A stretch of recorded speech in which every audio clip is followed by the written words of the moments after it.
Hi guys, in this video I will tell you how you can download any short video in YouTube.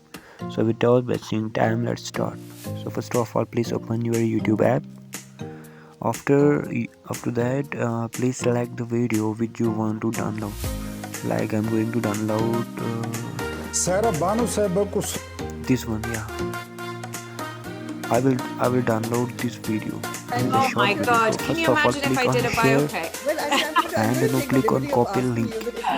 Now back to the YouTube man page and click on search bar. Now paste the link on the search bar and remove that numbers till the question mark. Don't remove question mark and click on search. The video will appear again. Now click on three dots. After that, click on download video. You can download shorts by using this trick. So I hope you understand this. If you get benefit, so please like, share and subscribe. So have a nice day. Bye bye.